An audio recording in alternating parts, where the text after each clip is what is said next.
Is Tonight with Jane Dutton. I'm Kathy Motlahlana.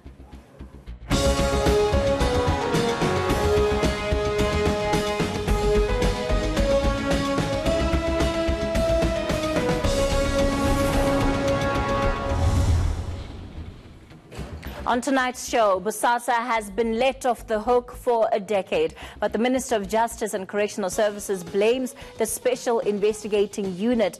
Now the SIU is getting help to fast-track corruption cases. Tonight we ask, is the Minister shifting the blame? And how will this tribunal announced by the President assist in recovering these stolen billions? And then the ANC has been making news for all the wrong reasons. Several members have been implicated in corruption too for sexual abuse. Tonight we ask if the party can afford any more scandals in the run-up to the elections. And also coming up, India and Pakistan are squaring off again, and for the first time in decades, we ask if the long-standing tension between the two nuclear powers can be diffused. And later we take a look at this: shamed for dressing up, but what's the right attire for the classroom? And does anyone have a right to comment on the style or even body of this teacher?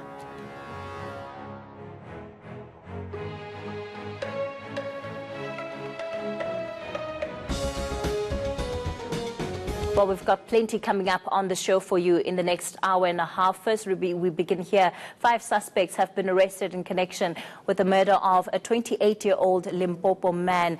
Toriso Temane was killed allegedly by a group of school pupils. His body was found dumped in Flora Park, a suburb in Polokwane.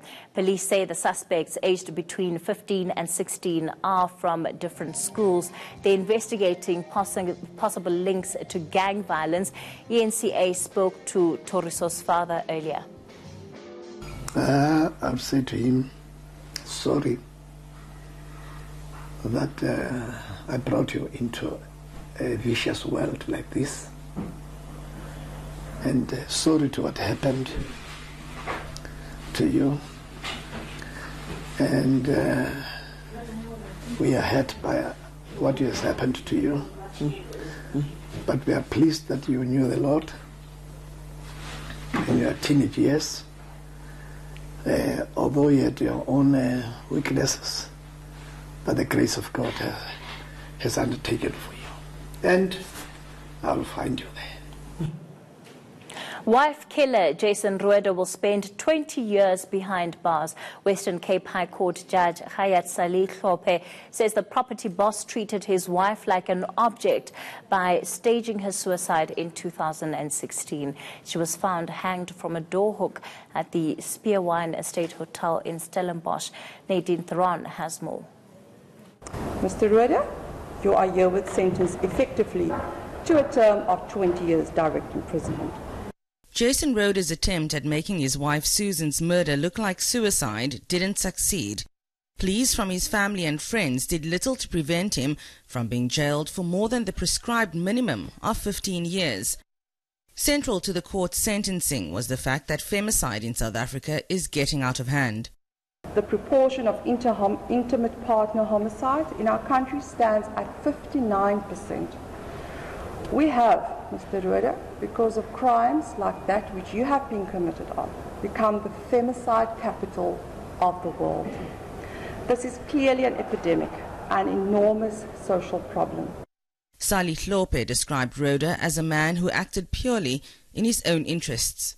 Gleaning from the crime scene photos and other evidence, Mr. Rueda, you used your wife's body as a show house to sell the concept that she had taken her own life. You methodically and clinically went about in an attempt to create the indelible impression that Susan had done this to herself.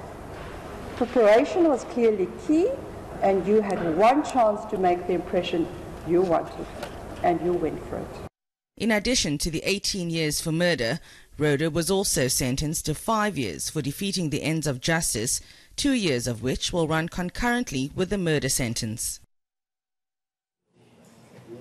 Former Mineral Resources Minister Mosebenzi Zwane met with Glencore and the Guptas at a hotel in Switzerland in 2015. That's according to a senior official at Glencore, Clinton Efron, who's testifying at the state capture inquiry. Efron saying that they discussed the sale of Optimum coal mine. Zwane denied that that meeting ever happened. The meeting between Mr. Zwane and Mr. Glasenberg took place at the Dolder Hotel in Zurich. I understand that the meeting was also attended by Mr. Salim Essa. Mr. Glasenberg had not met Mr. Essa before and did not know who he was. When he asked who Mr. Essa was, he was told that he was an advisor to the Minister Zwane.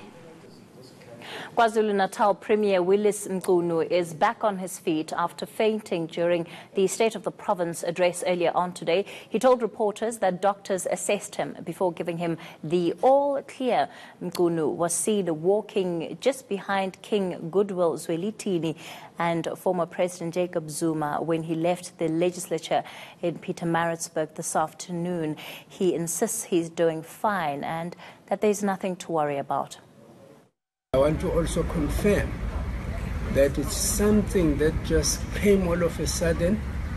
I was just overcome by what seemed to be some blackout, but which did not last long. It was just for minutes. By the time, as soon as I got water and a little bit of fresh air, it was all gone. By the time I went to hospital, I was already in my normal physical self, and the doctors examined me. They have found nothing wrong.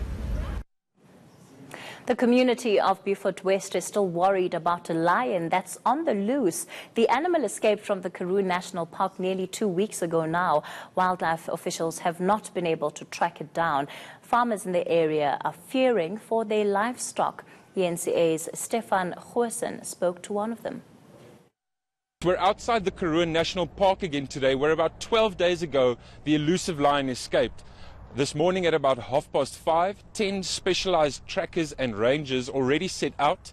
Unfortunately, ENCA was not allowed to accompany them on the search for fear of our own safety. Now, what the trackers are doing today is they are searching for the lion at about 15 to 20 kilometers north of the park's boundaries. We have been told as well that yesterday the Beaufort West stock theft unit, police's stock theft unit that is, also assisted with the search.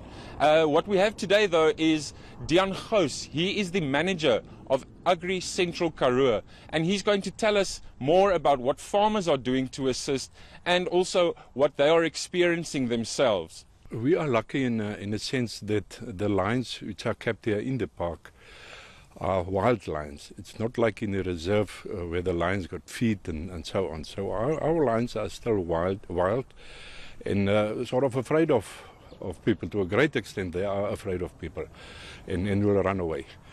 The relationship, on the other hand, amongst our farmers and the park management is excellent relationships.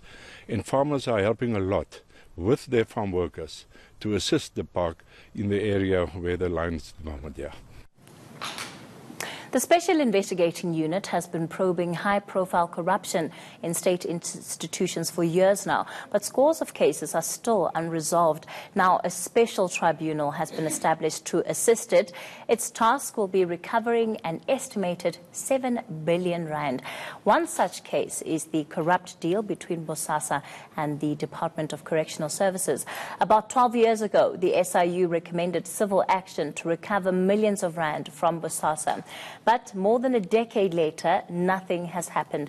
The SIU report also recommended that those implicated be criminally charged, but they were left untouched until very recently when the Zondo Commission blew the lid on the alleged corrupt dealings. Correctional Services Minister Michael Masuta defending the department's failure to act on the SIU report early in the week.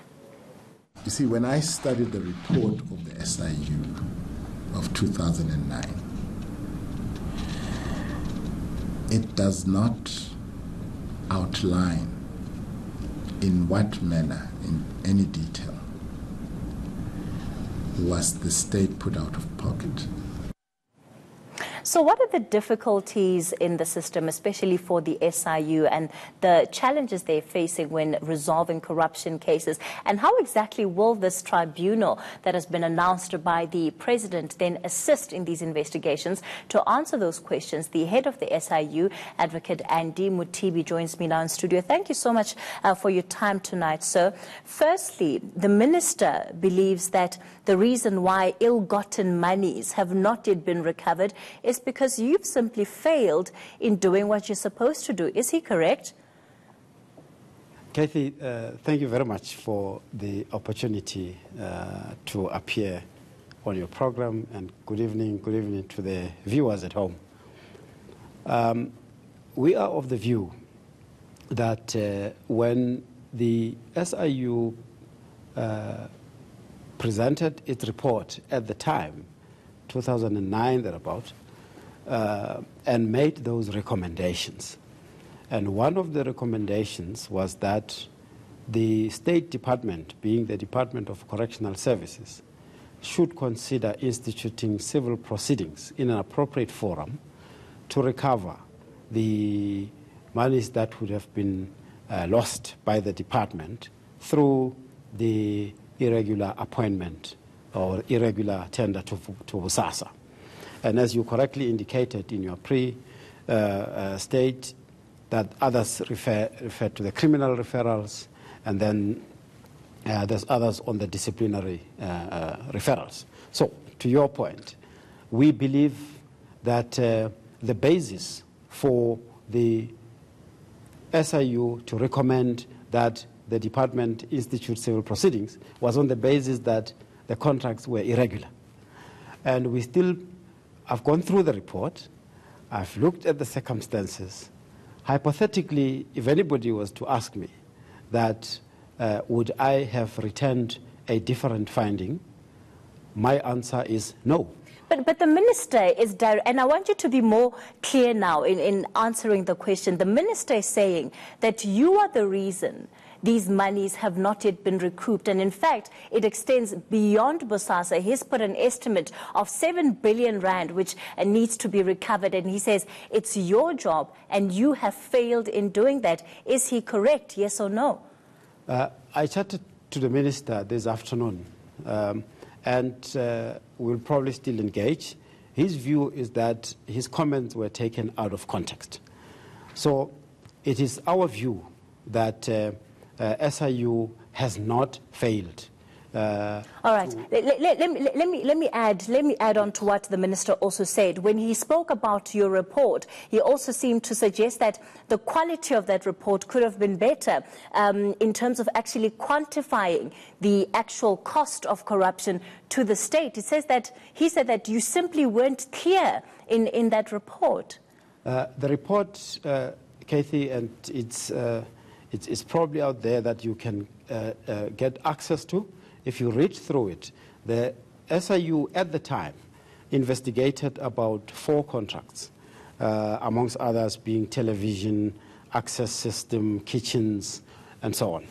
So in each of those contracts, the SIU does indicate what the value of each contract is. So in coming up with a finding that those contracts are irregular, the follow-up recommendation would be that the state institution should institute civil proceedings. And by the way, those who would understand civil proceedings, it's got steps. Firstly, you issue summonses, you issue letters of demand, there's discovery, there's disclosure. And whose job is it to do all of that? It's the department. It's the accountability lies with the accounting officer. So it is our expectation that the accounting officer at the time should have then indicated that to take steps or took advice if at the time the accounting officer did not understand or could not comprehend what the recommendation is. So I'm going to ask you again then, is the minister wrong in him placing the blame on these monies not being collected at the door of the SIU? And Kathy, the 7 billion, I don't think that is correctly attributable to the Bosasa. The 7 billion has been linked to the new special tribunal that has been announced that SIU needs to collect that. So let's separate that. Okay. As far as the recoveries on the Bosasa is concerned, at the time, and by the way, I need to put it quite clear, that at the time, the SIU did not have legislative powers, as we have now, to institute civil litigation, and hence the recommendation for civil proceedings is to the department. So the SIU only had powers to institute civil proceedings after the 2012 SIU Amendment Act, right? So post-2012, when we make similar findings, we do then have the powers to institute the civil proceedings. At the time, there is no way that we could have done that, otherwise we would have acted outside of the law. So our view is that the recommendation at the time really gave the department the basis on which to act, and they should have acted at the time. What was your conversation with the Minister this afternoon about? Unfortunately, I cannot disclose the conversation with the Minister, but part of what he indicated to me was, all of these media reports about him blaming SIU, and then he says, no, man, my comment has been taken out of context. I think that's how far I can go. So we are of the view that probably, as he says, and he can better be placed to explain or further expand on that, his view is that he's been taken out of context. All right. Let's move on now to the extent that you now finalize reports and you leave them at the door of the NPA. In September last year, you spoke about some of the difficulties that you had been experiencing, saying that you had handed many cases over to the NPA, but they simply had not acted on them. Is that still the case? At the time, and again, maybe to put in context quickly, is that we were busy executing our new strategy, which amongst others included SIU deliberately following up on the recommendations that we have made to state institutions, right? Including recommendations or referrals for criminal prosecution. So as we executed that strategy, we would then find out from the state institutions whether they have acted on the recommendations, either to take disciplinary action. And then we also, amongst others, followed up with the NPA and said, how far have you gone in prosecuting the cases that we have referred? And at the time, we were not happy that our cases were not attended to. And we immediately entered into an MOU with the NPA, and we put together a monitoring structure. That structure was clothed with the obligation to monitor the implementation of those cases. And has there been progress since then? Yes, there has been progress, and we are quite happy.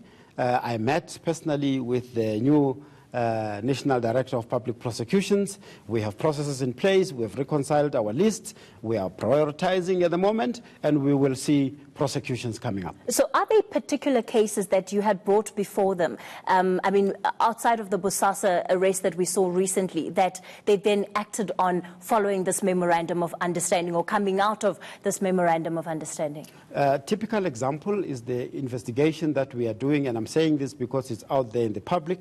Some of those that are not yet charged, I cannot disclose at the moment simply because of the legal risk it may create.